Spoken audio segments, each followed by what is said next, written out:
Nabi Sulaiman dan Malaikat Maut.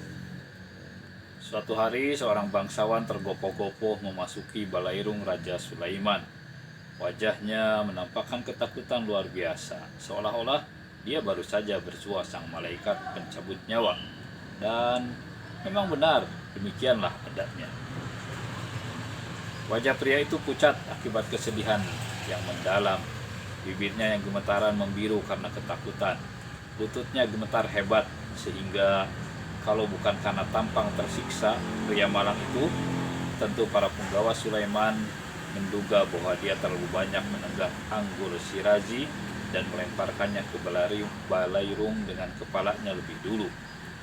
Tetapi tatapan mata pria itu memberitahu para penggawa itu bahwa minuman keras bukanlah pemicu deritanya. Mereka membolehkannya masuk untuk menghadap Sulaiman, meskipun harus 2 kali menangkap tubuhnya yang sempoyongan akibat kedua kakinya yang lemas. Dudukan pria ini dan beri dia air, titah Sulaiman membahana ke seluruh sudut balai, karena semua orang bisa melihat bahwa petaka besar telah menimpanya. Setelah pria itu istirahat selama beberapa menit dan agak tenang karena diberi air dan buah-buahan yang didinginkan dengan salju yang didatangkan dari pegunungan di Libanon, Sulaiman bertanya padanya apa yang telah dia lihat sehingga dia begitu ketakutan. Tuanku, penyebabnya tak lain dan tak bukan adalah Israel, jawab orang itu dengan gugup. Israel? Tanya Sulaiman. Ya, sang malaikat maut. Aku melihatnya layaknya kini aku melihat Paduka. Orang itu lantas menjelaskan bahwa beberapa jam sebelumnya dia tengah duduk di rumahnya, dikelilingi beberapa orang kawannya ketika mendadak seseorang atau sesuatu yang ada di sebelah kirinya menarik perhatiannya. Dan saat aku meliriknya, Paduka, lanjut pria itu tak lain dan tak bukan adalah Israel. Sulaiman terdiam karena dia tak cuma seorang raja tapi juga seorang nabi, dan dia sangat paham bahwa kunjungan Israel hanya bermakna satu hal. Tetapi pria itu melanjutkan, tak hanya itu, saat Israel menatapku ia tampak bingung. Bingung? Iya, Paduka, bingung. Bisik-bisik kini menyebar di segenap penjuru balairung Sulaiman karena semua bangsawan yang hadir tertohok oleh apa yang mereka dengar. Bingung? Bagaimana seorang malaikat bisa bingung? Mereka saling bertanya, meski berbisik-bisik, mata mereka tetap terpacak pada Sulaiman karena dia yang terkenal dengan kebajikannya pasti bisa menjelaskan apa yang mungkin membuat bingung malaikat maut. Sahibku, tuturan Sulaiman mendadak membungkam semua pembicaraan. Kau sudah diberi anugerah tak terkira, cuma segelintir orang yang diberi kesempatan untuk mengetahui kematian mereka yang menjelang. Meskipun kematian dapat datang pada siapa saja dalam detik berikutnya, kau kini punya waktu untuk membayar hutang-hutangmu dan mengucapkan salam perpisahan pada keluargamu. Tapi tak usahlah berduka, karena kau pasti akan bersua dengan mereka lagi di Firdaus. Jadi bersiaplah menemui Tuhanmu. Hanya itu yang bisa kusampaikan. Namun pria itu tak mendengarkan kata-kata Sulaiman. Paduka, bertahun-tahun yang lampau, Anda ingat? Saat itu aku masih mengabdi pada Baginda. Baginda bilang padaku bahwa Baginda akan mengabulkan semua permohonanku. Tentunya Baginda masih ingat itu kan? Ya, aku ingat. Pria itu memang berkata benar, pikir Sulaiman. Bertahun-tahun yang lalu bangsawan ini berjasa besar pada Sulaiman ketika dia membantu menaklukkan musuh yang amat kuat. Karena terkesan pada tindakan bangsawan itu, Sulaiman sesudah pertempuran yang hebat itu mengatakan padanya bahwa dia akan mengabulkan apa saja permohonannya. Saat itu pria itu hanya terdiam dan bertahun-tahun pun berlalu. Tapi jelaslah bahwa dia tidak lupa, karena orang tak akan pernah melupakan janji yang dibuat oleh seorang raja. Kini aku memohon agar Paduka memerintahkan angin untuk membawaku ke India dengan segera. Dan di sana kau percaya bisa bebas dari malaikat maut? Sulaiman hampir tak bisa menyembunyikan keraguannya. Daulat Paduka, dengarkan aku. saat Tuhan mengirimkan cobaan, orang-orang yang lemah secara spiritual akan bereaksi dengan menghindari darinya, sedangkan para pecinta Tuhan bereaksi dengan mendekatkan diri padanya. Dalam pertempuran, semua orang takut akan kematian. Para pengecut memilih untuk mundur, sementara para pemberani maju ke arah musuh. Rasa takut membawa orang yang berani maju ke depan, tapi orang yang lemah malah memadamkan semangat. Derita dan rasa takut adalah batu loncatan. Keduanya membedakan pengecut dari pemberani. Selama bertahun-tahun kau berkuda dan bertempur di sisiku. Kau telah melihat orang yang tak terhitung jumlahnya roboh di medan tempur. Orang-orang yang beberapa saat sebelumnya hidup dan mengaum bagai singa bisa rebah tanpa nyawa. Jika mereka pergi ke tempat yang lebih baik, jiwa mereka pergi ke tempat yang lebih baik. Engkau dan semua orang telah menyaksikan secara langsung rapuhnya kehidupan dan betapa mudah temali yang mengikat kita pada bumi yang kita huni dapat terpotong. Kawanku, dengarkan aku karena aku berbicara padamu tidak hanya sebagai seorang raja yang menuntut kesetiaanmu, tapi juga sebagai nabimu yang mendoakan ampunan untukmu. Songsonglah kematianmu, berdoalah untuk memohon ampunan. Semua orang takut akan kehilangan nyawa, tapi para sufi sejati hanya tertawa. Tak satu pun menundukkan hati mereka.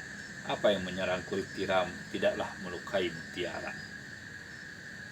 Tapi pikiran pria itu terlalu kalut dan jiwanya terlampau sedih untuk bisa mendengarkan ucapan Sulaiman, dan dia berkeras agar permohonannya dikabulkan. Ada yang bilang padaku pada saat seorang raja melontarkan janjinya, dia terlalu bijak untuk menariknya kembali. Suara pria itu bertutur menantang, hampir dalam nada tak hormat. Bila situasinya lain, niscaya dia akan ditangkap, tapi para penggawa tetap bergeming, karena semua orang tahu bahwa malaikat maut tak pernah berkunjung sebatas untuk bercakap-cakap. Jadilah Sulaiman duduk kembali di atas singgasananya. Maka terjadilah. Kini dia memerintahkan angin membawa orang itu menyeberangi samudera dan perbukitan ke pedalaman Hindustan. Dan semua orang terkejut saat sebuah embusan angin kencang mulai menderu masuk ke Balairung, mengangkat pria itu dan dalam sekedipan mata membawanya keluar melalui jendela.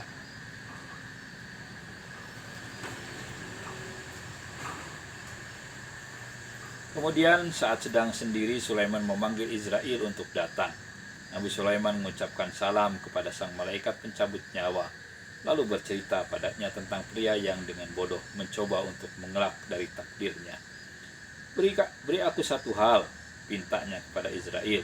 Mengapa kau kelihatan bingung saat melihat orang itu? Aku merasa bingung, balas Israel, karena baru pagi ini aku diberitahu Tuhan bahwa aku seharusnya mencabut nyawa orang itu dan bahwa nyawa orang itu akan didapati di Hindustan. Dan kau tahu, sebagai seorang nabi, bahwa apa yang tertulis di Lauhil Mahfuz pastilah terjadi. Tetapi dalam perjalananku, kebetulan aku melewati sebuah rumah, dan saat mengintip ke dalam, aku terkejut melihat orang yang sama dengan yang nyawanya seharusnya aku cabut di Hindustan. Cuma dia berada di sini, di Yerusalem. Aku telah melihat banyak hal. Aku telah ditawari emas dan permata oleh banyak pria dan wanita yang putus asa agar aku tak mengambil nyawa mereka, untuk kembali lagi setelah mereka bersalam, pisah pada orang-orang yang mereka kasihi, tanpa menyadari bahwa sang pengasih sedang menunggu mereka. Apakah kau akan membuat seorang raja menunggu untuk mengucapkan salam perpisahan pada bujang? Emas dan permata. Andai manusia bisa tahu bahwa emas dan permata terbesar adalah sholat dan permata paling berharga adalah puasa. Tapi aku belum pernah melihat, lanjut malaikat maut, seorang pria yang jiwanya seharusnya berada di Hindustan, menatapku di Yerusalem. Bahkan kalaupun dia memiliki 1000 sayap, adalah mustahil baginya untuk sampai ke tanah India dalam tempo 1 hari. Itulah sebabnya mengapa aku bingung.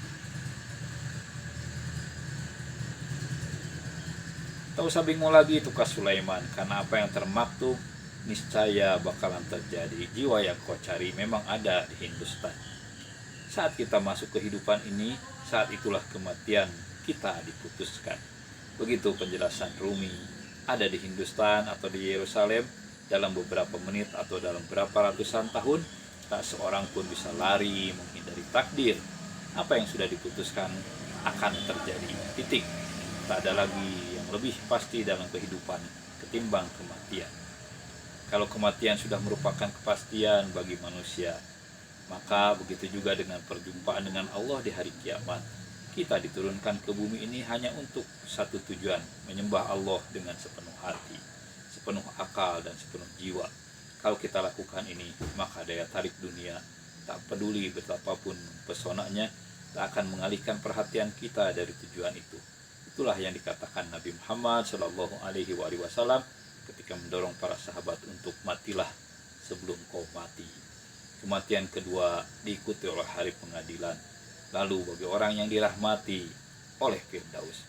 Tapi Firdaus bisa juga dicecap di sini, di dunia ini, oleh orang-orang yang tertarik, oleh orang-orang yang tak tertarik pada daya tarik dunia. Seperti yang sering Rumi ingatkan dalam tulisan-tulisannya. Ada satu hal di dunia ini yang harus tak pernah dilupakan. Kalau kita lupa segala sesuatu yang lain, tapi kita lupa akan hal itu, maka tak ada alasan untuk khawatir. Sebaliknya bila kita ingat dan tidak melupakan yang lain, tapi melupakan yang satu itu, maka apapun yang telah kita lakukan akan sia-sia belaka. Seperti jika seorang raja mengirim kita ke negara lain untuk menjalankan tugas khusus, bila kita pergi dan melakukan ratusan keperluan yang lain. Sementara kita tak melaksanakan tugas itu, maka seolah-olah kita tak melakukan apa-apa. Kita telah hadir di dunia ini untuk satu tugas khusus, dan itulah tujuan kita. Kalau kita tak melaksanakannya, maka kita sebenarnya tak berbuat apa-apa. Terima kasih. Assalamualaikum warahmatullahi wabarakatuh.